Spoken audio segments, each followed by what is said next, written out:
अब कंपनी जब भी अपनी पॉलिसी बनाती है इंडिया को लेके, तो उसके दिमाग में ट्रेड से ज़्यादा रहता है टेरिटोरियल एक्सपांशन, अपनी बाउंड्रीज को बढ़ाना, ज़्यादा से ज़्यादा एरिया पे अपने पॉलिटिकल डोमिनेंस को एस्टेब्लिश करना। तो अब कंपनी के की नोट में था टेरिटोरियल एक्सपांशन। ट्रेड तो था ही, देखो ट्रेड तो वो कर ही रहे थे, हमें एक्सप्लॉइट कर ही रहे थे, पर साथ ही साथ वो चाह रहे थे कि अब इंडिया पे पूरी तरीके से पॉलिटिकल डोमिनेंस सिर्फ एक ही व्यक्ति का हो, एक ही कंपनी का हो। वो होगा कौन? East India company. तो उनके की नोट में था टेरिटोरियल एक्सपांशन, अपनी बाउंड्रीज को, अपने एरिया को इंडिया में बढ़ाना। As one territory was annexed after another, एक के बाद एक टेरिटरी वो एनेक्स करते जा रहे थे, एक के बाद एक बहुत सारी टेरिटरीज को उन्होंने एनेक्स किया। और उसके बाद उन्हें लगा कि यार जो टेरिटरीज हमने कनकर की हैं, जीत ली हैं, उन्हें एफिशिएंटली मैनेज भी करना है, एडमिनिस्टर करना है, ठीक है, नहीं तो ये टेरिटरीज तो जल्दी ही हमारे हाथों से निकल जाएंगी। बेटा देखो, जब तक आप टेरिटरीज के लिए प्रॉपर एडमिनिस्ट्रेटिव मशीनरी रेडी नहीं करोगे, तब तक आप वहाँ पर बहुत ज़्यादा टाइम तक रूल नहीं कर पाओगे, ठीक है। तो ब्रिटिशर्स को ये बात बहुत अच्छे से पता थी, इसलिए ब्रिटिशर्स ने जल्दी ही एडमिनिस्ट्रेशन के ऊपर ध्यान देना स्टार्ट किया। अब वो एडमिनिस्ट्रेशन में ऐसा कुछ नहीं था कि हमारी बहुत भलाई करने वाले थे, पर एक इस तरीके का एडमिनिस्ट्रेशन तो उन्हें बनाना था कि जो छोटे मोटे रिबेलियन हो, रिवोल्ट हो, उन्हें ईजिली क्रश किया जा सके। फिर बेटा इस तरीके की पॉलिसीज बनाई जाने लगी जो ब्रिटिश इंटरेस्ट को सर्व करेंगी, मतलब प्योरली इस तरीके की प्लानिंग हो रही थी जिसमें ब्रिटिश के इंटरेस्ट को ही देखा जाता था। इंडिया का उस पर क्या इम्पैक्ट होगा, क्या नहीं होगा, इसको कोई सोचता ही नहीं था। ऐसी पॉलिसीज फॉर्मुलेट हुई जिनमें प्राइम था ब्रिटिश इंटरेस्ट, जो वेलफेयर था कॉमन पीपल का, उसको कभी प्रायोरिटी नहीं दी कंपनी ने। यहाँ पर जो एडमिनिस्ट्रेशन की बात हो रही, मैंने पहले भी आपको कहा, इस एडमिनिस्ट्रेशन में ब्रिटिशर्स को ऐसा नहीं था कि we have to launch various welfare schemes for the Indian people. They only bothering about the situation where nobody is going to revolt. If rebellion is there, they will be able to suppress it nicely through that administration. तो इसीलिए उन्हें अच्छा administration चाहिए था, इसके अलावा उनका कोई और ऑब्जेक्टिव नहीं था एडमिनिस्ट्रेशन को लेके। नाउ स्ट्रक्चर ऑफ एडमिनिस्ट्रेशन, बेटा एडमिनिस्ट्रेशन का स्ट्रक्चर कैसा था अब हम वो पढ़ेंगे। तो कंपनी ने जो पॉलिसीज बनाई थी for administrative purpose, the administrative policy drafted by company, उसके 3 ऑब्जेक्टिव्स थे। तो कंपनी का एम था to achieve that 3 objectives. 3 objectives बनाए और उनको अचीव करना ही कंपनी का गोल था, एम था। पहला था to increase profits from trade, व्यापार से, ट्रेड से। ये लोग इंडिया से सिल्क खरीदते थे, कॉटन खरीदते थे, जूट लेते थे, और टी लेते थे, कॉफ़ी लेते थे। खैर कॉफ़ी छोड़ भी दें अभी हम, तो सिल्क, कॉटन, जूट, टी और क्या लेते थे यहाँ से ये लोग? स्पाइसेस। तो इन सारी चीज़ों को यहाँ से सस्ते दामों में लेकर के अदर यूरोपियन कंट्रीज़ में महंगे दामों में बेच देते थे, और इसी से होता था इन्हें ह्यूज प्रॉफिट। हमसे बहुत ही कम कॉस्ट में लेके उस पर थोड़ी बहुत प्रोसेसिंग लगा के उसे यूरोप में महंगे दामों में बेच देना। तो उनका पहला एम था to increase profits from trade. Second था to increase profitability of the territories it held in India. और बेटा वो सारी टेरिटरीज जो इनके कंट्रोल में थी, उस टेरिटरी की प्रॉफिटेबिलिटी को भी बढ़ाना इनका एम था, क्योंकि जितनी ज़्यादा वो टेरिटरी फ़ायदे में होगी उतना ज़्यादा टैक्स का अमाउंट इन लोगों को मिलेगा। तो ये जिस भी टेरिटरी को इन्होंने एक्वायर कर लिया था इंडिया में, उसकी प्रॉफिटेबिलिटी को भी बढ़ाना चाहते थे। टू स्ट्रेंथन, थर्ड ऑब्जेक्टिव था to strengthen the company's hold on India. कुछ भी काम करें उसे इस तरीके से करें कि वो हर एक काम ब्रिटिशर्स की पोजीशन को और स्ट्रांग बनाता जाए इंडिया में, ठीक है। तो कंपनी के होल्ड को और ज़्यादा स्ट्रेंथन करना, मजबूत करना, ये थर्ड ऑब्जेक्टिव था जो कंपनी को अचीव करना ही था। ठीक है बात। तो एडमिनिस्ट्रेशन के लिए इन्होंने 3 ऑब्जेक्टिव्स डिसाइड किए और उनके अचीवमेंट को ही अपना टारगेट बनाया। पहला था कि ज़्यादा से ज़्यादा प्रॉफिट अर्न करो ट्रेड से। दूसरा था वो सारी टेरिटरीज जो ब्रिटिशर्स के कंट्रोल में आ चुकी हैं इंडिया की, उनकी प्रॉफिटेबिलिटी को बढ़ाओ। और तीसरा, कंपनी का जो होल्ड है इंडिया पे उसे बढ़ा दिया जाए। Now मिसरूल by the officials. अब यहाँ पर कौन से ऑफिशियल्स की बात हो रही है बच्चा? ये ब्रिटिश ऑफिशियल्स की बात कर रहे हैं कि जो ब्रिटिश ऑफिशियल्स थे वो मिसरूल करने लग गए थे। ठीक है, मतलब ये लोग ईस्ट इंडिया कंपनी को ही डिच करने लग गए थे धीरे धीरे करके। तो जो ऑफिशियल्स थे ईस्ट इंडिया कंपनी के, वो अपनी पावर को मिसयूज कर रहे थे, वो प्राइवेट ट्रेड में भी इंगेज हो गए थे। ये फोर्स करते थे पीजेंट्स को, ये फोर्स करते थे इंडियन पीजेंट्स को कि भाई आपको हमें ज़्यादा से ज़्यादा रेवेन्यू देना पड़ेगा। जो इंडियन आर्टिशंस थे, क्राफ्ट पर्सन्स थे, उनसे कहा जाता था कि आप अपने गुड को बहुत ही चीप कॉस्ट में, बहुत ही चीपली हमें सेल करें। ठीक है, और फिर ये जो कंपनी ऑफिशियल्स थे, ये उस प्रोडक्ट को रीसोल्ड कर देते थे हायर प्राइजेस में। पेजेंट्स को इस तरीके से परेशान कर रहे थे कि भाई आप हमें ज़्यादा रेवेन्यू दो। आर्टिशन क्राफ्ट पर्सन से बोलते थे कि आप हमें सस्ते दामों में प्रोडक्ट बेच दो, और फिर ये लोग कंपनी ऑफिशियल्स आके उसे महंगे दामों में बेच देते थे। इस तरीके से जो ऑफिशियल्स थे उनके पास इतना पैसा आने लगा, इतना पैसा आने लगा कि वो लोग अपने स्टैंडर्ड ऑफ लिविंग को इस हद तक बढ़ा गए कि उन्हें नवाब की तरह देखा जाने लगा। जब ये यहाँ से इंग्लैंड वापस जाते तो लोग उनको नबूब्स कह के पुकारते थे, क्योंकि उन लोगों का जो लाइफ स्टाइल हो जाता था वो बहुत ही लेविश लाइफ स्टाइल हो जाता था। इन दिस वे जो ऑफिशियल्स अमेज्ड लार्ज फॉर्च्यून्स, और इस तरीके से उन्होंने बहुत पैसा कमाया। वाइल द कंपनी स्लोली शंक इन डेप्ट, और जो कंपनी थी वो धीरे धीरे डेट में आ गई। डेट बोले तो कर्ज, डेट का मतलब क्या होता है बेटा? कर्ज, है ना, उधार ले लेना। तो देखो जो ब्रिटिश ऑफिशियल्स थे वो तो अपना फॉर्च्यून बनाए जा रहे हैं, बहुत पैसा अर्न किए जा रहे हैं, लार्ज वेल्थ उनके पास आती जा रही है, पर वही कंपनी डेट में आती जा रही है इनके यही करप्शन के कारण। तो जो कंप्लेंट्स थी कि भाई ये जो कंपनी ऑफिशियल्स हैं ये माल प्रैक्टिसेस का यूज़ कर रहे हैं, ये इंग्लैंड तक पहुंच गई। तो जो इंग्लिश ईस्ट इंडिया कंपनी थी उस टाइम में बहुत ज़्यादा फाइनेंशियल क्राइसिस में थी, और इंग्लैंड क्राउन को जब ये न्यूज़ मिलती है कि करप्शन बहुत ज़्यादा हो रहा है, माल प्रैक्टिसेस बहुत ज़्यादा हो रही हैं, तो ये बोलती हैं कि भैया हमें कुछ तो करना पड़ेगा। और साथ ही साथ कंपनी की फाइनेंशियल कंडीशन भी बहुत ख़राब हो रही थी, और उस फाइनेंशियल ख़राब कंडीशन के पीछे ज़िम्मेदार कौन थे? कंपनी ऑफिशियल्स ही थे। तो कंपनी बोलती है ब्रिटिश गवर्नमेंट से कि आप हमें लोन दो, क्योंकि कंपनी किस में आ गई है? डेट में आ गई है। तो जो ब्रिटिश पार्लियामेंट है वो डिसाइड करती है कि लोन तो हम दे ही देंगे, उसमें कोई प्रॉब्लम नहीं है, पर अब हम कंपनी के जो अफेयर्स हैं उन्हें रेगुलेट करेंगे, उसकी फंक्शनिंग पे चेक रखेंगे, उनकी ऑफिशियल्स पे प्रॉपर नज़र बनाए रखेंगे। हुआ यूँ, कंपनी आ गई डेट में, किसकी वजह से? करप्ट ऑफिशियल्स की वजह से। इसी टाइम में ये फाइनेंशियल जो क्राइसिस था इसको पूरा करने के लिए ब्रिटिश गवर्नमेंट से बोलते हैं हमें उधार दे दो। तो ब्रिटिश पार्लियामेंट बोलती है ठीक है उधार देने में कोई प्रॉब्लम नहीं है, हम उधार तो देंगे बेटा, पर अब हम तुम्हारे पर प्रॉपर नज़र रखेंगे कि तुम कितना करप्शन कर रहे हो, कितनी माल प्रैक्टिसेस का यूज़ कर रहे हो, कंपनी की वर्किंग, कंपनी का रेगुलेशन, कंपनी की फंक्शनिंग और उसके ऑफिशियल सब पे अब हमारी नज़र होगी। तो वो इसी कड़ी में जो पहला स्टेप लिया ब्रिटिश गवर्नमेंट ने वो पहला स्टेप था रेगुलेटिंग एक्ट ऑफ 1773। ना मोर टू नो सेक्शन, तो मोर टू नो सेक्शन में हम पढ़ेंगे कि जो ऑफिशियल्स होते थे कंपनी के, इंग्लिश ईस्ट इंडिया कंपनी के, जो ब्रिटेन चले जाते थे after serving in India were called nabobs. जब ये इंडिया में अपनी सर्विसेज देने के बाद वापस इंग्लैंड जाते तो इंग्लैंड में इन्हें नबूब्स कहा जाता है। क्यों? क्योंकि इनके पास ह्यूज फॉर्च्यून होता, बहुत वेल्थ होती, और इन लोगों ने वो मैनरिज्म को भी एडॉप्ट कर लिया था जो मुगल रॉयल्टी के थे। मतलब मुगल शासक जितना रॉयल्टी से रहते थे उतना ही रॉयल्टी से रहने लग गए थे हमारे कंपनी के ऑफिशियल्स। पैसा तो था ही, उसी रॉयल्टी से भी वो रहने लग गए थे। और कुछ ने तो इंडियन वाइफ्स भी, मतलब जो मैरिजेस इंडिया में की थी, इंडियन वाइफ्स को भी अपने साथ कहाँ लेके गए? इंग्लैंड लेके गए। और इतनी लेविश लाइफ एंजॉय करने के लिए उन्हें किस नाम से जाना जाने लगा? नवाब के नबूब्स। नवाब हम इंडिया में बोलते थे, वहाँ जाके इन्हें क्या बोला गया? नबूब्स। नवाब वर्ड ही क्या बन गया? नबूब्स। अब ये जो रेगुलेटिंग एक्ट था जो 1773 में आया, वो क्यों आया?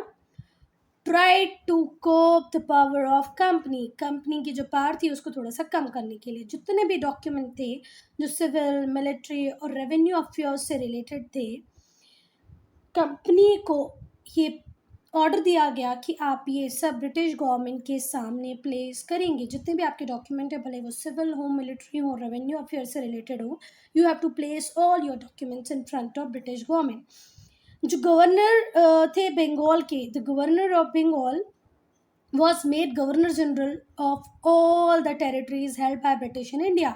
देखो, पहले सिर्फ गवर्नर जनरल किसके लिए आते थे? बंगाल के लिए आते थे, पर रेगुलेटिंग एक्ट 1773 आने के बाद ऐसा कहा गया कि भाई जो गवर्नर होगा वो बंगाल का अकेले नहीं होगा, वो जितनी भी इंडिया में टेरिटरीज हैं ब्रिटिशर्स की, उन सबको गवर्न करेगा। तो गवर्नर जनरल ऑफ बंगाल बन गए governor general of India. Governor general, उसके साथ council of 4 members, governor general होगा और काउंसिल ऑफ 4 मेंबर्स होंगे।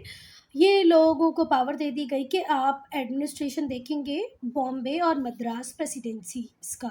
बॉम्बे और मद्रास प्रेसिडेंसीज के एडमिनिस्ट्रेशन को देखने के लिए एक काउंसिल बनाया गया। उस काउंसिल में 4 मेंबर होते थे, साथ ही साथ उसमें कौन भी रहेंगे बेटा? Governor general. मतलब टोटल 5 लोग हो जाएंगे जो बंगाल और मद्रास प्रेसिडेंसीज के एडमिनिस्ट्रेशन को देखेंगे। The act also proposed setting up of Supreme Court in Calcutta, और इसी एक्ट के अंतर्गत ये भी कहा गया था कि कलकत्ता में हम क्या खोलें? Supreme court. अब जो करप्ट प्रैक्टिसेस थी बेटा ब्रिटिश ऑफिशियल्स की, उनको भी कंट्रोल करना था। तो उनको कंट्रोल करने के लिए इस एक्ट में ऐसा प्रोविजन बनाया गया कि कंपनी के जितने भी ऑफिशियल्स होंगे उन्हें फर्निश करनी पड़ेगी लिस्ट ऑफ ऑल प्रॉपर्टीज। जितनी भी प्रॉपर्टी आपके पास है, एसेट्स आपके पास है, उसकी लिस्ट आप फर्निश करो किसको? ब्रिटिश गवर्नमेंट को, कि आपने ये प्रॉपर्टीज कब ली हैं, कैसे ली हैं, इनके लिए फंडिंग आपके पास कैसे आई, ये सब आपको ब्रिटिश गवर्नमेंट को, ब्रिटिश पार्लियामेंट को बताना पड़ेगा। बेटा इतना अच्छा आपको भी पढ़ा होगा, अच्छा ये भी कर दिया इन्होंने, अब ब्रिटिश ऑफिसर्स करप्ट भी नहीं होंगे, सुप्रीम कोर्ट भी बनेगा, तो यार ये एक्ट तो बहुत अच्छा होगा। पर ऐसा नहीं था बेटा, ये एक्ट एक फेलियर था। ये प्रॉपरली कंपनी की एक्टिविटीज़ को कंट्रोल नहीं कर पाया। तो जो रेगुलेटिंग एक्ट था उसमें बहुत सारे डिफेक्ट्स थे, और डिफेक्ट्स की वजह से वो कंपनी की एक्टिविटीज़ को रेगुलेट नहीं कर पाया। अब हम देखेंगे उसके बाद आएगा जितने भी लूफोल से लैक्यूना थे किसके? रेगुलेटिंग एक्ट के, उनको भरने के लिए आया पिट्स एक्ट 1784। 1784 में जो विलियम पिट थे वो प्राइम मिनिस्टर थे ब्रिटेन के। ब्रिटेन के प्राइम मिनिस्टर 1784 में कौन थे? विलियम पिट। इन्होंने एक इंट्रोड्यूस किया एक्ट जो कि प्लग करता था सारे loopholes of regulating act. Regulating act के सारे लूफोल्स को दूर करने के लिए आया पिट्स एक्ट। और पिट्स किसके नाम पे रखा गया था नाम? पिट्स इंडिया एक्ट, विलियम पिट के नाम पे। ठीक है, पिट्स इंडिया एक्ट का नाम किसके नाम पे रखा गया था? विलियम पिट। विलियम पिट कौन थे? प्राइम मिनिस्टर थे। बेटा ये जो न्यू एक्ट था, इसने बोर्ड ऑफ काउंसिल को सेटअप किया ब्रिटेन में to supervise the company civil, military and revenue affairs in India. India में जो रेवेन्यू अफेयर्स हैं, सिविल अफेयर्स हैं कंपनी के, उनको सुपरवाइज करने के लिए ब्रिटेन में बोर्ड ऑफ काउंसिल एस्टेब्लिश हुआ according to Pitt's India act. फिर जो गवर्नर जनरल होते थे उन्हें एडिशनल पावर्स दे दी गई, including the power to overrule his council. Even जो काउंसिल होता है उसको भी ओवर रूल कर पा रहे थे गवर्नर जनरल, और ग्रेटर कंट्रोल एक्सरसाइज कर पा रहे थे मद्रास और बॉम्बे प्रेसिडेंसीज पे। मद्रास और बॉम्बे प्रेसिडेंसीज पे जो पैनल बनाया गया था 4 लोगों का, वो काउंसिल जो था वो और गवर्नर जनरल ये लोग मिलकर कंट्रोल कर रहे थे। तो आप ब्रिटिश पार्लियामेंट से ऑर्डर आ गया कि गवर्नर जनरल ज़्यादा सुप्रीम होगा, वो ओवर रूल कर सकता है काउंसिल को, और ग्रेटर पावर को एंजॉय करेगा, एक्सरसाइज करेगा मद्रास और बॉम्बे प्रेसिडेंसीज में। It was also made the supreme commander of British forces in India. India में जो ब्रिटिश फोर्सेज थे उनका सुप्रीम कमांडर कौन होता था बेटा? Governor general.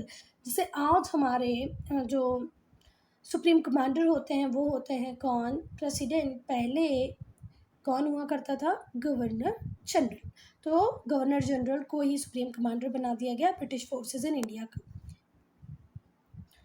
Charter act of 1813, 1833, 1853। ठीक है, 2020 ईयर के डिफरेंस में ही आया। पहला चार्टर एक्ट आया 1813 में, दूसरा है 1833 में, तीसरा 1853 में। बहुत सारे चार्टर एक्ट आए, पर also directed eight curbing the power of company. और ये जो चार्टर एक्ट आए थे ये सिर्फ और सिर्फ इसलिए आते थे कि कंपनी के पावर को थोड़ा सा कर्ब किया जा सके, कम किया जा सके। जो एक्ट 1830 में आया, ठीक है, वो कंपनी का जो ट्रेड था उस पे जो उसकी मोनोपोली थी उसको एंड करने के लिए आया था। फिर से मेरी बात सुनो बेटा, चार्टर एक्ट 1813 में आए, 1833 में आए, 1853 में आए, 20 ईयर्स के डिफरेंस पे ये चार्टर एक्ट आए। तो ये जो वेरियस चार्टर एक्ट थे इनका एक ही एम था कि भाई आपको कंपनी की जो पावर है उसको कर्व करना है, ख़त्म करना है। जो एक्ट आया था 1813 में वो कंपनी की जो ट्रेड मोनोपोली थी उसको एंड करने के लिए आया था। मोनोपोली का मतलब क्या होता है बेटा? एक अधिकार। क्या होता है? एक अधिकार। एक अधिकार मतलब अगर इंडिया में ब्रिटेन से कोई भी स्पाइसेस कॉटन सिल्क में डील करेगा तो वो कौन ही होगा? English east India company. पर 1830 में ब्रिटिश पार्लियामेंट को समझ में आ गया कि भाई इनको अकेले वहाँ पहुँचाना तो हमारी सबसे बड़ी गलती है, तो इस ट्रेड मोनोपोली को तो हमें तोड़ना पड़ेगा। मतलब अब इंडिया में ब्रिटेन की साइड से अकेले ईस्ट इंडिया कंपनी डील नहीं करेगी, मोनोपोली इनकी ख़त्म हो जाएगी।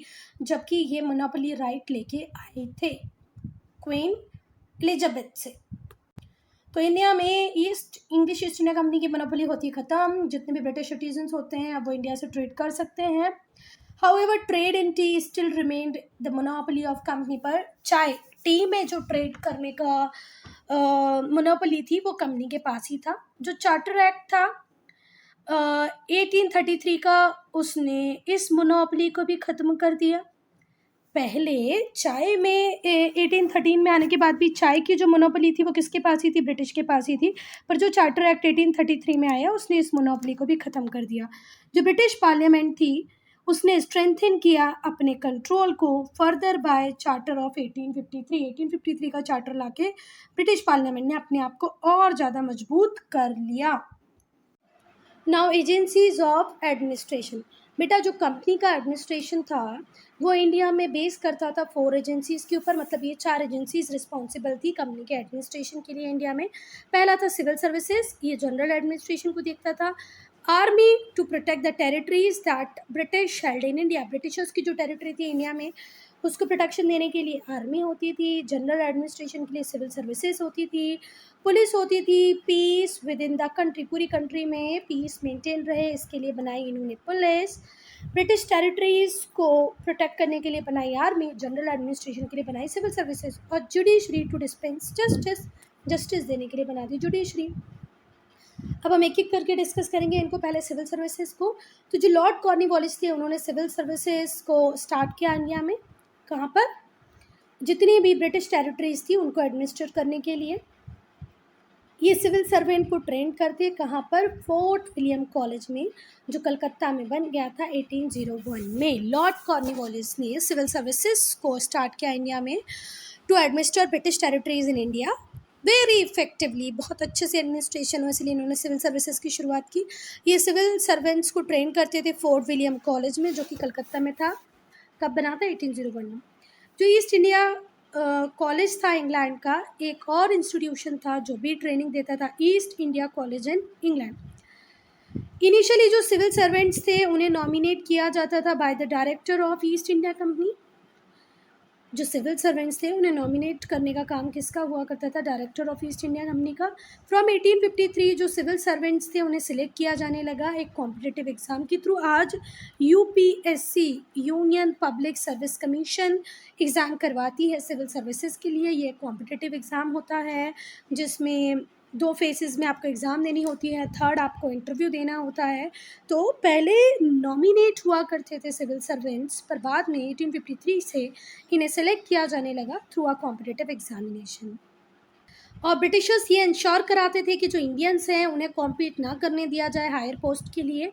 जो टेरिटरीज थी जिनमें ब्रिटिशर्स का रूल था इंडिया में वो डिस्ट्रिक्ट्स में डिवाइडेड थी। मतलब जितनी भी टेरिटरीज़ को इंडियन रूलर्स के ब्रिटिशर्स अपने कंट्रोल में ले चुके थे उन्होंने उन सारी टेरिटरीज़ को डिस्ट्रिक्ट्स में डिवाइड कर दिया था।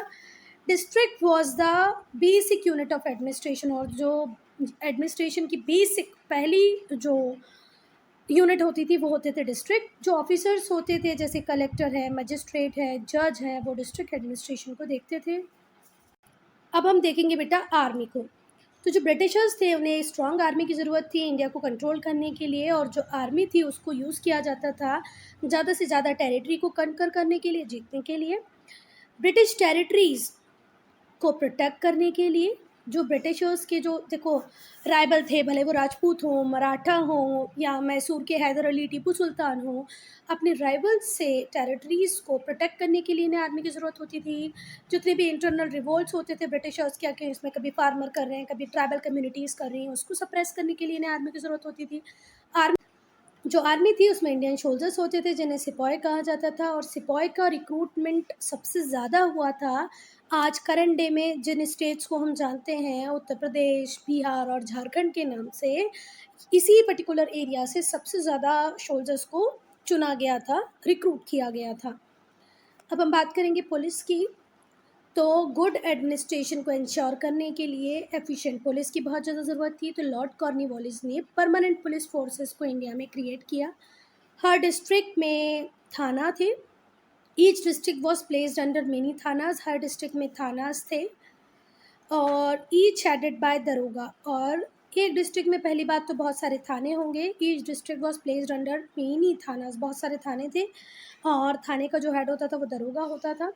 Town and village had kotwals. देखो जैसे डिस्ट्रिक्ट में बहुत सारे थाने होंगे, हर टाउन और विलेज में कोतवाल्स होंगे, चौकीदार्स होंगे, कोतवाल्स और चौकीदार्स होंगे। Towns and village had kotwals and chowkidars. और बाद में फिर डिस्ट्रिक्ट सुपरिटेंडेंट ऑफ पुलिस की पोस्ट को भी क्रिएट किया गया। He looked after the entire district. तो फिर से सुनो, एक प्रॉपर एडमिनिस्ट्रेशन इंडिया में बना रहे इसके लिए लॉर्ड कॉर्नवालिस ने परमानेंट पुलिस फोर्स को क्रिएट किया। हर डिस्ट्रिक्ट में बहुत सारे थाने होते थे, टाउन और विलेजेस में कोतवाल्स और चौकीदार्स होते थे। बाद में जो डिस्ट्रिक्ट सुपरिटेंडेंट ऑफ पुलिस है उसकी पोजीशन को भी क्रिएट किया गया, वो पूरे डिस्ट्रिक्ट के एडमिनिस्ट्रेशन को देखता था। जुडिशरी की बात करें हम, तो जो वॉरेन हेस्टिंग्स थे और जो लॉर्ड कॉर्नवालिस थे, इन्होंने प्रॉपर जुडिशियल सेटअप को शेप दिया इंडिया में। सिविल और क्रिमिनल कोर्ट्स बनाए गए डिस्ट्रिक्ट लेवल पे। 1833 में लॉ कमीशन अपॉइंट किया गया कि वो इंडियंस लॉ को कोडिफाइड करेगा। It compiled Indian penal code, और जो इंडियन पीनल कोड जिसे हम आईपीसी, जिसमें अभी चेंज होने की बात चल रही है, जो नरेंद्र मोदी गवर्नमेंट है वो इसको चेंज करना चाहती है, ठीक है। हम यूनिफॉर्म सिविल कोड की बात कर रहे हैं आजकल, ठीक है। तो 1833 में लॉ कमीशन को अपॉइंट किया गया जिसने इंडियन लॉज को कोडिफाई किया, इंडियन पिनल कोड बनाया, principle of rule of law को एस्टेब्लिश किया। इसका मतलब है इक्वालिटी बिफोर लॉ, ठीक है, वन लॉ फॉर ऑल, हर व्यक्ति के लिए एक ही नियम लागू होगा। ऐसा कानून इंडिया में बनाया किसने? लॉर्ड कॉर्नवालिस और वॉरेन हेस्टिंग्स ने मिलके। पर इसे प्रैक्टिस सेल्डम ही किया गया, कभी कभार ही किया गया। बेटा एक व्यक्ति जो बहुत ज़्यादा रिच है वो लॉस को प्रॉपर मैनिपुलेट कर लेता है, उसकी सज़ा एक नॉर्मल व्यक्ति की सज़ा से कम हो जाती है, क्योंकि नॉर्मल व्यक्ति ना ही तो इतनी पावर रखता है, इतना पैसा रखता है कि वो कोर्ट में दुनिया भर का खर्च कर पाए, और उसे सज़ा इजीली मिल जाती है। पर जो रिच व्यक्ति होता है वो सज़ा से बच जाता है। सलमान खान इसका बेस्ट एग्जाम्पल है। कोई भी केस हो, हर केस में बाहर। और ये तो इंडिपेंडेंस की बात हुई बच्चा। इंडिपेंडेंस के पहले तो सोचा क्या वन लॉ फॉर ऑल को प्रैक्टिस किया गया होगा? बिल्कुल नहीं। सेल्डम मतलब होता है कभी कभार। नेक्स्ट है इकोनॉमिक पॉलिसीज़। इकोनॉमिक पॉलिसीज़ जो ब्रिटिशर्स ने इंडिया में अडॉप्ट की वो थी, पहला एक्सट्रैक्टिंग मोर रेवेन्यू, ज़्यादा से ज़्यादा टैक्स लगाओ, ज़्यादा से ज़्यादा पैसा इकट्ठा करो। वो इकोनॉमिक पॉलिसीज़ जो ब्रिटिश गवर्नमेंट ने इंडिया में फॉलो की, उसमें पहला था एक्सट्रैक्टिंग मोर रेवेन्यूज़, ज़्यादा से ज़्यादा पैसा लगाओ, इंडियंस को एक्सप्लॉइट करो। Finding source of cheap raw material, जितना सस्ते में रॉ मटेरियल मिल सके उतना सस्ता रॉ मटेरियल लो, ऐसे सोर्सेज को फाइंड करो। Indian market, expanding the Indian market, Indian market को एक्सपांड करो जिससे कि जो ब्रिटिश गुड्स है वो ईजिली लार्ज क्वांटिटी में इंडिया में सोल्ड हो जाए। ब्रिटिश गुड्स को सेल करने के लिए इंडियन मार्केट को बहुत ज़्यादा एक्सपांड किया गया। लैंड रेवेन्यू पॉलिसी, जब ब्रिटिशर्स इंडिया में आए थे ना बेटा, या हम ये बोलते हैं कि ब्रिटिशर्स के इंडिया में आने के पहले जो विलेजेस हुआ करते थे ये सेल्फ सफिशिएंट यूनिट हुआ करते थे। जितनी भी चीज़ें इन विलेजेस को रिक्वायर्ड होती थी वो विलेज में ही प्रोड्यूस हो जाया करती थी। जो किसान होते थे उनकी अपनी ज़मीन होती थी, वो उसको कल्टीवेट करते थे और उन्हें अपनी ज़मीनों से कोई निकालता नहीं था, कोई भी उन्हें अपनी ज़मीनों से हटाता नहीं था। जो भी उनकी प्रोड्यूस होती थी उसका एक स्मॉल पार्ट वो रूलर को दे देते थे in the form of tax. अगर क्रॉप फेल हो जाती थी या कोई नेचुरल कैलेमिटी आ जाती थी, जैसे बाढ़ आ गई या सूखा पड़ गया, तो जो रूलर था वो लैंड रेवेन्यू या तो लेता ही नहीं था, या लेता था तो उसके अमाउंट को रिड्यूस कर देता था, कम कर देता था, और कई बार तो बिल्कुल मना कर देता था, भाई इस साल आपका अगर क्रॉप प्रोडक्शन ही नहीं हुआ है तो आप हमें रेवेन्यू दो ही नहीं, इस साल का जो टैक्स है वो माफ़। पर जब ब्रिटिशर्स इंडिया में आ गए तो इन्होंने इस चीज़ को पूरी तरह चेंज कर दिया। रेवेन्यू को ऑफिशियल्स कलेक्ट करने लगे, कंपनी के जो ऑफिशियल्स थे वो रेवेन्यू कलेक्ट करने लगे। ये फिक्स था और उसे कैश में पे करना पड़ता था। कोई कंसेशन नहीं दिया जाता था, आपकी क्रॉप फेल हो जाए, फ्लड आ जाए, ड्रॉट आ जाए, आपको रेवेन्यू तो पे करना ही है, उसमें कोई कंसेशन नहीं मिलेगा। अगर कोई भी किसान रेवेन्यू पे ना करे तो उससे उसकी ज़मीन से एविक्ट कर दिया जाता था, निकाल दिया जाता था। जो लैंड रेवेन्यू था ये मेजर सोर्स था इनकम का ब्रिटिशर्स के लिए, तो इसका टाइमली कलेक्शन बहुत इंपॉर्टेंट हो जाता था। जब वॉरेन हेस्टिंग्स ने देखा कि जो गवर्नर जनरल थे उन्होंने जब देखा कि जो कंपनी है उसने लैंड रेवेन्यू के राइट्स थे वो किसको दे दिए थे, हायर बिडर को। जैसे कि एक पर्टिकुलर एरिया है, ये ए हो गया, बी हो गया, तो कंपनी क्या करती थी, बोलती थी कि आप ए और बी एरिया के लिए एक्स वाई जेड ये 3 लोग होंगे, इनसे बोलती थी बोली लगाओ कि आप इस ए टेरिटरी से हमें कितना टैक्स कलेक्ट कर सकते हैं, वाई कितना करके दे सकता है जेड, तो जेड ने बोला मैं 3000 कलेक्ट करके दूंगा, वाई ने बोला कि मैं 200 कलेक्ट करके दे दूंगा, एक्स बोला नहीं नहीं मैं तो 400 कलेक्ट करके दे दूंगा। तो एक्स को राइट मिल जाएंगे कि वो ए प्लेस से, ए विलेज से रेवेन्यू कलेक्ट करके ब्रिटिशर्स को दे, कंपनी को दे। फिर से हम देखते हैं जो लैंड रेवेन्यू था ये मेन सोर्स था इनकम का, तो इसका टाइमली कलेक्ट होना बहुत इंपॉर्टेंट था। जब वॉरेन हेस्टिंग गवर्नर जनरल बने तो कंपनी ने जो राइट्स थे रेवेन्यू कलेक्ट करने के वो हाईएस्ट बिडर को देना चालू कर दिया। पर ये जो सिस्टम था ये फ़ेल हो गया क्योंकि बिड्स का अमाउंट इतना ज़्यादा हो जाता था कि एक्चुअली जो प्रोड्यूस होने वाला है उससे कई ज़्यादा की ये बिड लगा दिया करते थे और उतना अमाउंट कलेक्ट नहीं कर पाते थे। So the company never recovered the amount was bid, तो जितना अमाउंट बिड में बोली में लगाया गया था वो कभी कंपनी कलेक्ट ही नहीं कर पाई। जो बिडिंग अमाउंट था वो भी साल दर साल बदलता जाता था। इस वजह से जो कंपनी की इनकम थी उसमें इनस्टेबिलिटी आती थी, मतलब एक कंटिन्यूअस सोर्स था जो रेवेन्यू का कि भाई फिक्स इतना अमाउंट तो हर साल आएगा, ऐसा होता ही नहीं था। कभी बोली बहुत ज़्यादा लग जाती, कभी थोड़ी सी कम लगती, और कई बार बोली लगने के बाद वो अमाउंट इकट्ठा ही नहीं हो पाता, कलेक्ट ही नहीं हो पाता।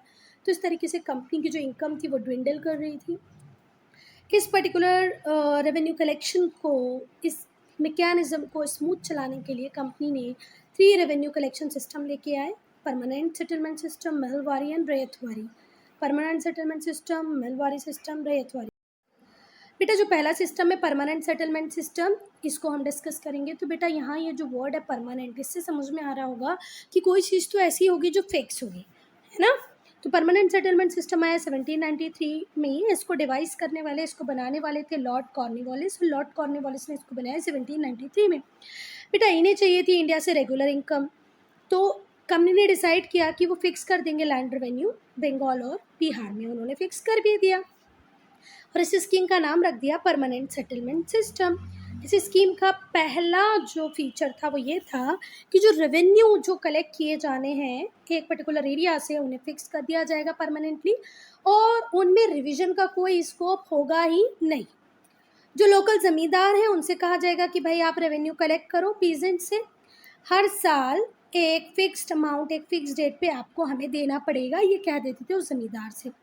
अगर वो उस अमाउंट को कलेक्ट नहीं कर पाए तो बड़ी ही प्रॉब्लम होगी, अगर उन्होंने ज़्यादा कलेक्ट कर लिया तो कोई प्रॉब्लम है ही नहीं। वो कंपनी को एक फिक्स्ड अमाउंट दे के सरप्लस अमाउंट अपने पास रख सकते हैं। बट अगर वो स्टिपुलेटेड अमाउंट कलेक्ट नहीं कर पाए और ब्रिटिशर्स को उन्होंने 4000 रुपीज़ का प्रॉमिस किया था और 3900 ही कलेक्ट करके दे पाए, तो भैया उनकी जो ज़मींदारी राइट्स हैं वो ख़त्म हो जाएंगे। लैंड को ऑक्शन कर दिया जाएगा against the higher bidder. Suppose करो मैंने प्रॉमिस किया था कि मैं 4000 रुपये आपको कलेक्ट करके इस पर्टिकुलर एरिया से दे दूँगी, नहीं कर पाई तो मेरी ज़मींदारी राइट किसी और को ट्रांसफ़र हो जाएंगे। ये जो सिस्टम था फिक्सिंग रेवेन्यू इन एडवांस, ये बहुत ही एडवांटेजियस निकला कंपनी के लिए। कंपनी ने जैसे ही ये सिस्टम को अडॉप्ट किया कि भैया रेवेन्यू एक बार एडवांस में ही डिसाइड हो जाएंगे और उनमें कोई चेंज नहीं आएगा, तो इससे कंपनी को पहला फ़ायदा जो हुआ कि फिक्स और रेगुलर इनकम मिलने लगी बिना किसी प्रॉब्लम के। अब तो इन्हें टैक्स कलेक्ट करने भी जाना नहीं पड़ता था हर किसान के पास, वो तो कौन कर रहा था, ज़मींदार। तो पहली प्रॉब्लम टैक्स कलेक्शन की झंझट खत्म हो गई, वो ज़मींदार करेगा, साथ ही साथ एक फिक्स्ड अमाउंट रेगुलर इनकम इनके पास आ जाएगी। और इसने एक नई सोशल क्लास बना दी लैंडलॉर्ड्स की, जो ब्रिटिशर्स के बहुत ज़्यादा लॉयल होते थे, ठीक है। इंडिया में इनको एक मौका मिल गया बेटा परमानेंट सेटलमेंट सिस्टम के थ्रू कि एक लॉयल्टी की ऐसी क्लास इन्होंने खड़ी कर दी जो ब्रिटिश के अगेंस्ट पे कभी नहीं जाते थे। पर जो पीजेंट्स थे वो टेरेबली सफ़र कर रहे थे इस सिस्टम में। उन्हें तो एक फिक्स्ड अमाउंट देना ही पड़ता था, नहीं तो उन्हें उनकी ज़मीन से एविक्ट कर दिया जाता था, बाहर निकाल दिया जाता था। जो ज़मींदार होते थे वो पैसा कभी भी लैंड की प्रोडक्टिविटी या लैंड इम्प्रूवमेंट के लिए लगाना पसंद नहीं करते थे। जो एक्स्ट्रा पैसा होता था अपने पास चुपचाप से रख लेते थे और खुद रिच और रिच होते जा रहे थे। प्रोडक्शन डिक्लाइन होने लगा, जो रेवेन्यू डिमांड थी ज़मींदार की वो ज़्यादा से ज़्यादा होने लगी। ज़मींदार ज़्यादा से ज़्यादा अमाउंट कलेक्ट करना चाहता और किसान का जो प्रोडक्शन था वो तो ऑलरेडी डिक्लाइन कर रहा था।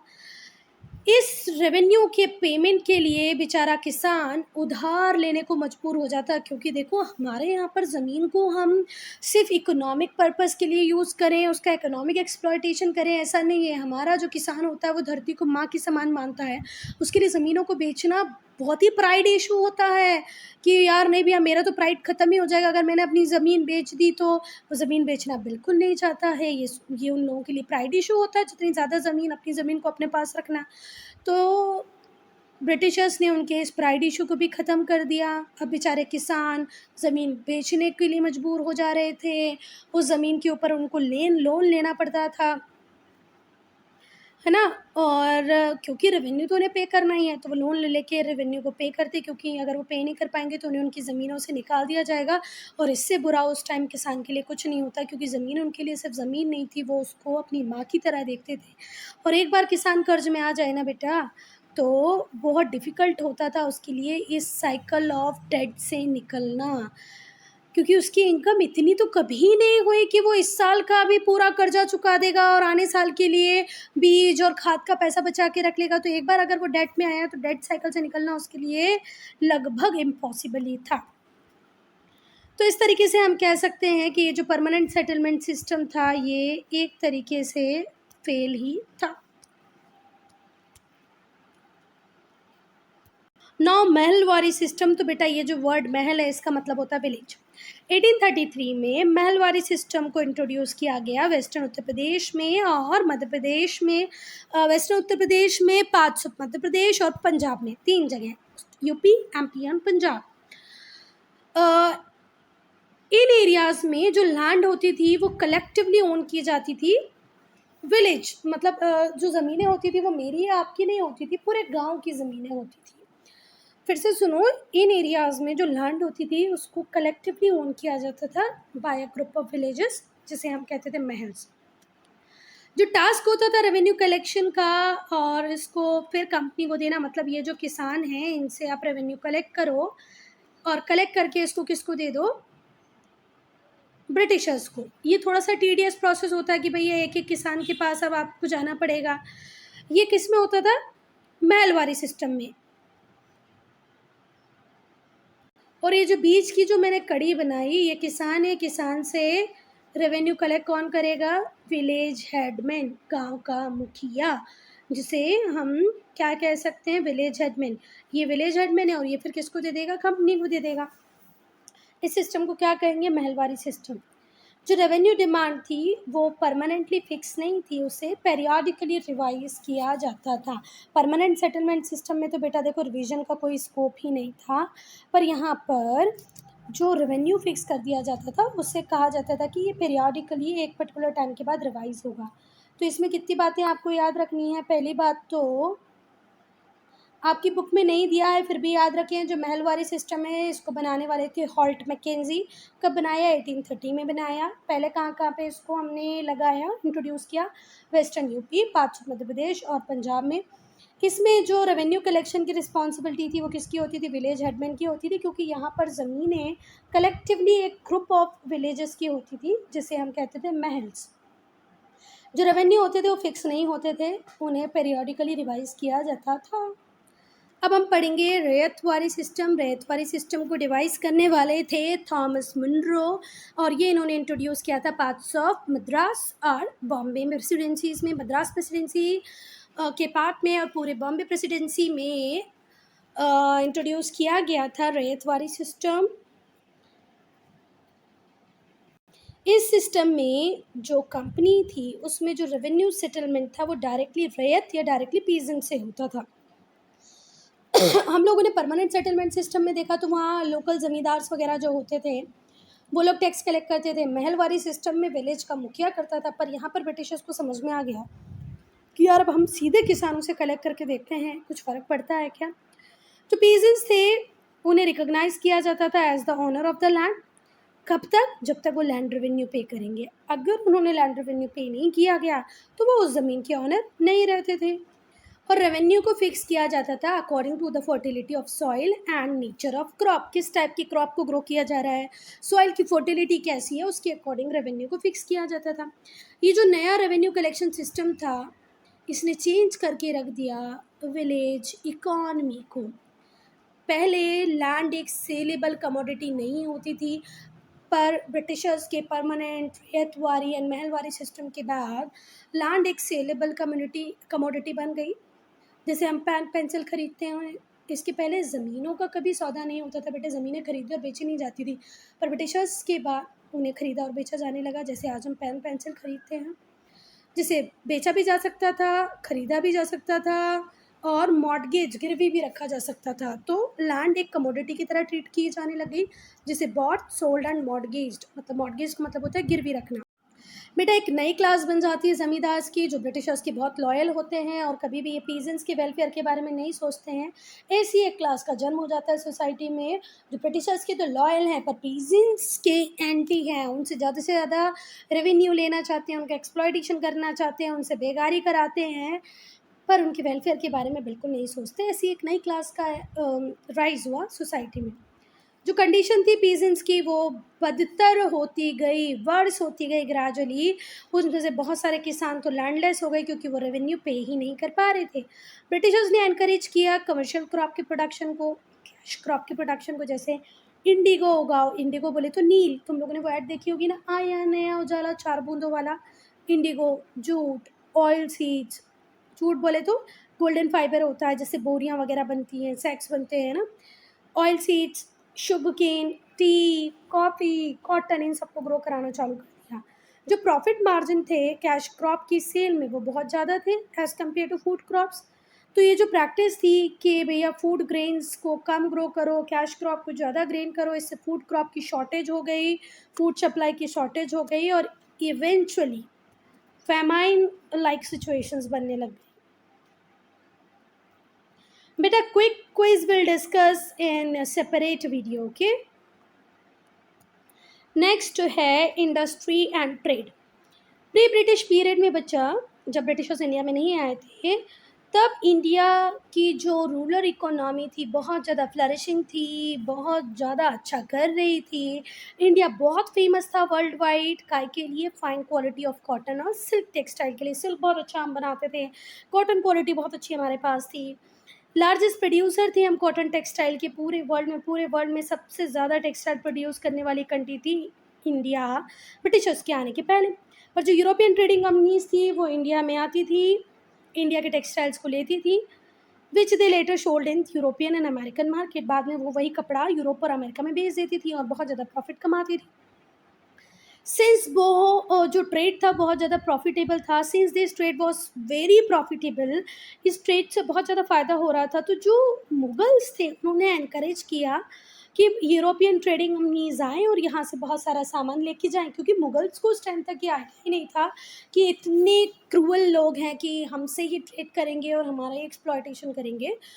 हर राजा को ये लगता है कि उसकी टेरिटरी में ज़्यादा से ज़्यादा ट्रेड हो, so that he can have more revenues in form of tax. पर ये तो एक खतरनाक कदम साबित हुआ कि मुगल्स ने जो एनकरेज किया यूरोपियन ट्रेडिंग कंपनीज को कि आओ इंडिया में ट्रेड करो, वो उल्टा ही पड़ गया हमारे ऊपर, ठीक है। अदरवाइज़ हम ट्रेड से बहुत खुश थे, हमारा इंडियन ट्रेड बहुत ही फ्लरिशिंग था, हमारे टेक्सटाइल वर्ल्ड वाइड फेमस थे। यूरोपियंस हमसे ही खरीद कर अमेरिकन और दूसरे यूरोपियन पार्ट्स में बेच कर बहुत ज़्यादा प्रॉफिट कमा रहे थे। वो भी खुश थे, हम भी खुश थे, पर किसी को क्या पता था कि एक दिन इंग्लिश ईस्ट इंडिया कंपनी आएगी और सब बर्बाद कर देगी। बेटा ऐसे पीडीएफ से तो भाई वीडियो बनाना बहुत ही मुश्किल होता है, थोड़ा सा ध्यान रखा करो भाई।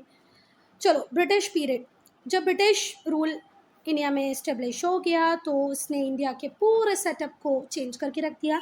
जो ट्रेडिशनल इंडस्ट्रीज़ थी इंडिया में वो धीरे धीरे रियून करने लग गई, है ना, पूरी तरह नष्ट होने लग गई। बहुत सारे रीजंस थे इसके पीछे जो हम एक एक करके डिस्कस करेंगे। पहला, इंडस्ट्रियल रेवोल्यूशन का आना। ब्रिटेन में इंडस्ट्रियल रेवोल्यूशन आया जिसने टेक्सटाइल इंडस्ट्री को रेवोल्यूशनराइज करके रख दिया ब्रिटेन में। क्लॉथ अब मशीन से बनने लगा जिससे कि वो सस्ता बनने लगा उस क्लॉथ से जो हाथों से बनाया जाता था। इंडिया के जो क्राफ्ट पर्सन थे जो क्लॉथ को हाथ से बनाते थे उन्हें कॉम्पीट करना पड़ रहा था मशीन मेड गुड से।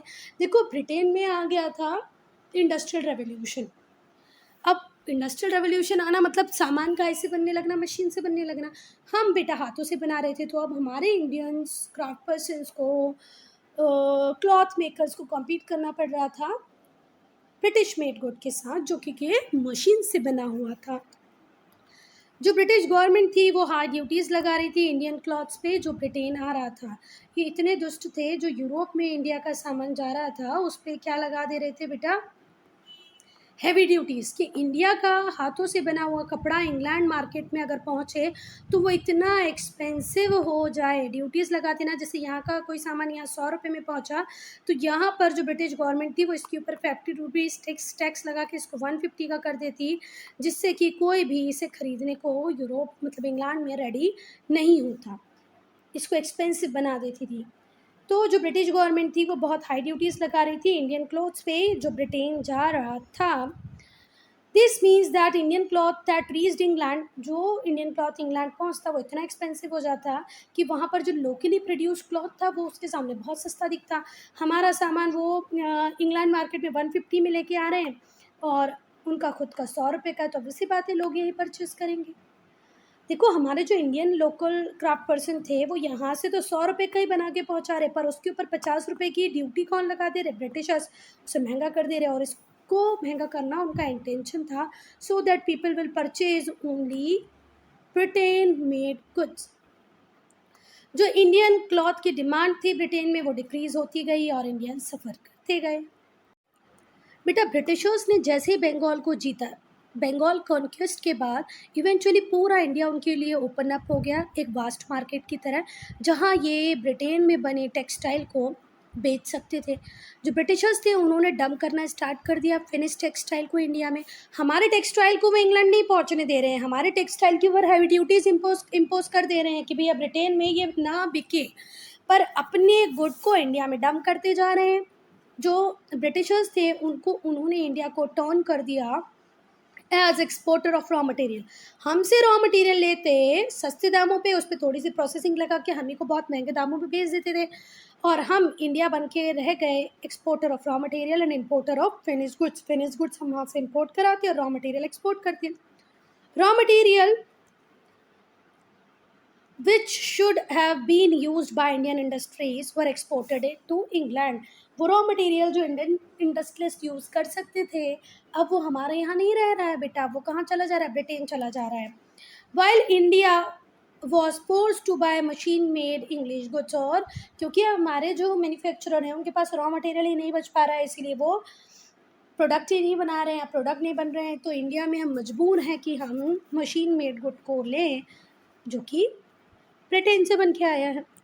जो ब्रिटिश थे उन्होंने policy of one way free trade चालू कर दी। इसका मतलब था जो ब्रिटिश टेक्सटाइल है जो इंडिया में आएगा उसके ऊपर कोई भी ड्यूटी नहीं लगाई जाएगी, पर अगर इंडियन टेक्सटाइल इंग्लैंड भेजा जाएगा तो उस पर प्रोहिबिटिव ड्यूटीज़ लगा दी जाएंगी। मतलब इंग्लैंड से गुड कितना भी इंडिया में आए उसके ऊपर नो ड्यूटी, पर हमारा गुड अगर गलती से इंग्लैंड जाए कि भैया वहाँ पर उसकी डिमांड है हम पहुँचा दिए जाए, तो वो बोलेंगे कि प्रोहिबिटिव ड्यूटीज़ दो, हमने मना किया है ना कि तुम्हारा गुड इंग्लैंड नहीं जाएगा, फिर भी तुम भेज रहे हो, इसके लिए तुम्हें प्रोहिबिटिव ड्यूटीज़ देनी पड़ेगी।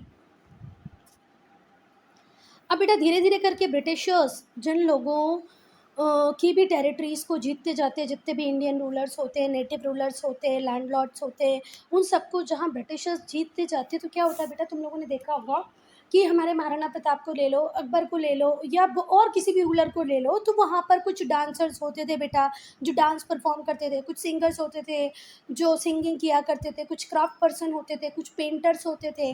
तो जब राजा का रूल ही नहीं रहेगा तो राजा उनको पैट्रोनेज कहाँ से देगा, उन्हें पैसा देना कहाँ से देगा, पेंटर को, डांसर्स को, सिंगर्स को। तो जितने painter, dancer, singers, craft person, ये सब अनएम्प्लॉयड होते गए और सडन शार्प स्लाइड आया उनकी डिमांड में। इससे पैट्रोनेज ख़त्म होते गया, particularly to those weavers who produced expensive textiles such as brocades बनाने वाले जो कुछ एक्सक्लूसिव वीवर्स थे, उनका तो पूरा की पूरा लाइवलीहुड ख़त्म हो गया, क्योंकि राजा ही नहीं है, राजा अब एक्सपेंसिव क्लॉथ नहीं पहन रहा है, अब एक्सपेंसिव क्लॉथ वो नहीं पहन रहा है, तो वो बनाएंगे नहीं, उन्हें पैट्रोनेज नहीं मिलेगा। तो इस तरीके से हमारे सिंगर्स, हमारे डांसर्स, हमारे क्राफ्ट पर्सन, हमारे आर्टिशियंस, उनका भी जीवन बर्बाद हो गया। फिर से एक बार देख लो, जो ब्रिटिशर्स थे वो इंडियन टेरिटरीज़ को एक के बाद एक कनकर करते जा रहे थे। जो नेटिव रूलर्स, नॉबल्स और लैंडलॉर्ड्स होते थे, जिन्होंने पैट्रोनाइज करके रखा होता था क्राफ्ट पर्सन को, उनकी जॉब भी ख़त्म हो जाती। अब तो उनके पास पावर ही नहीं है ना, हमारे नेटिव रूलर, नॉबल्स और लैंडलॉर्ड्स के पास, तो वो क्राफ्ट पर्सन को क्या पेमेंट करेंगे। सडन शार्प स्लाइड आ गया इनकी डिमांड में। पैट्रोनेज का लॉस होना इनके लिए बहुत ही घातक साबित हुआ, और स्पेशली उन वीवर्स के लिए जो एक्सपेंसिव टेक्सटाइल बनाते थे, जैसे कि ब्रोकेट। अब हम इम्पैक्ट देखेंगे, जैसे जैसे डिक्लाइन होने लगा टेक्सटाइल इंडस्ट्री का इंडिया में, लार्ज स्केल डी अर्बनाइजेशन होने लगा। अर्बनाइजेशन मतलब गांव से शहरों का बनना, डी अर्बनाइजेशन मतलब शहरों से फिर गांव में लोगों का जाना, गांव की तरफ कन्वर्ट कर जाना। जो मेन सेंटर थे टेक्सटाइल के, जैसे Murshidabad, Dhaka in the east, Patan, Surat, Ahmedabad in the west, Lucknow, Banaras, Jaipur north में, पेटाबोली, मसूलीपट्टनम एंड मद्रास साउथ में, ये सब डेजर्टेड होने लगे। लोग यहाँ से छोड़ छोड़ के कहीं और शिफ्ट करने लग गए। मशीन इंडस्ट्रीज़ लेट 90s में, अर्ली 20th सेंचुरी में डेवलप होने लग गई। जो इम्पोर्टेंट इंडस्ट्रीज़ थी वो कॉटन, जूट, कोल, आयरन, स्टील, शुगर और सीमेंट थी। जो पहला कॉटन टेक्सटाइल मिल था वो सेटअप हुआ बॉम्बे में 1854 में। करने वाले थे कुवास जी नाना भाई। बाद में और मिल्स खुली, स्पेशली अहमदाबाद और कानपुर में। जो कॉटन मिल्स थी उन्हें इंडियंस ही ओन कर रहे थे। जो आयरन एंड स्टील इंडस्ट्रीज़ थी वो भी स्टार्ट होना चालू हो गई अर्ली 20th सेंचुरी में। जो Tata iron and steel company थी, जिसे आज हम टिस्को के नाम से जानते हैं, वो साकची, जिसका आज का नाम है जमशेदपुर, वहाँ पर सेटअप हुई। करने वाले थे जमशेद जी टाटा। बहुत सारी धीरे धीरे iron and steel factories develop होने लग गई बंगाल में, मैसूर में। जो डेवलपमेंट था आयरन एंड स्टील इंडस्ट्रीज़ का, उसने ग्रोथ की इंडिया में इंजीनियरिंग इंडस्ट्रीज़ की। Student, I'm ending this video here only. If you have any doubt, any problem, to write in comment section.